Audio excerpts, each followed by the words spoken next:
Hello மக்களே, இன்றைக்கி நம்ம சேனலில் பார்க்க போகிறது ஆரஞ்சு பழத்தோலி துவையல் தான். இதுக்கு தேவையான இன்க்ரீடியன்ஸ் எல்லாம் நான் காட்டியிருக்கேன். இதில் ஃபஸ்ட்டு ஒரு கடாயில் 2 டீஸ்பூன் எண்ணெய் ஊற்றி 2 டேபிள் ஸ்பூன் உளுந்தம்பருப்பு போட்டு நல்லா செவக்க வறுத்துக்கோங்க.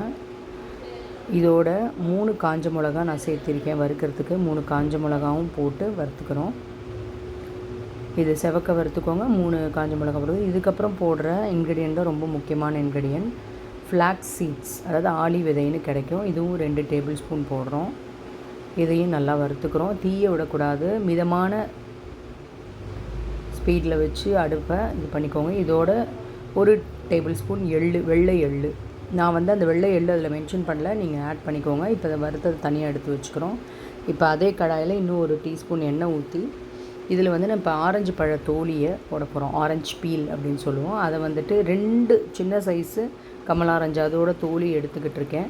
ஸோ அதை போட்டு இப்போ நல்லா வதக்கிக்கிறேன். இதோட சின்ன லெமன் சைஸ் புளி.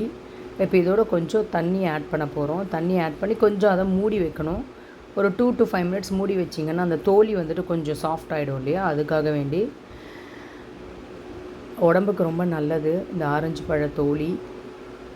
ஸோ இப்போ என்ன பண்ணுறோம், இது இப்போ பாருங்கள் நல்லா தண்ணியெல்லாம் அப்சர்வ் பண்ணிடுச்சா. இப்போ இதோட நம்ம என்ன பண்ண போகிறோம்னு பார்த்தீங்கன்னா, துருவின தேங்காய் 1 கப்பு, சின்ன சைஸ் மூடி நான் துருவின 1 கப்பு தேங்காய், அப்புறம் கொஞ்சம் கருவேப்பிலை.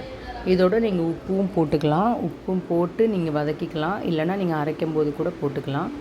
இப்போ இதை நல்லா வதக்கிட்டு என்ன பண்ணுறீங்கன்னு பார்த்தா, நம்ம ஏற்கனவே வறுத்து வச்சுருந்தோம் இல்லையா, அதோடு இதை நம்ம சேர்த்துக்க போகிறோம். நல்லா ஆற விட்டுட்டு அரைக்க போகிறோம்.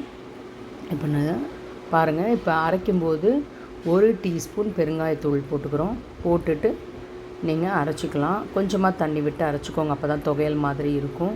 பாருங்கள், ரெடி ஆகிடுச்சு துவையல். இப்போ இந்த துவையலை மாற்றி வைக்கும்போது சின்ன சைஸ் வெல்லத்தை பொடித்து அதோடு மிக்ஸ் பண்ணிக்கோங்க. டேஸ்ட் நல்லாயிருக்கும். சுவையான ஆரஞ்சு பழத்தோல் துவையல் ரெடி.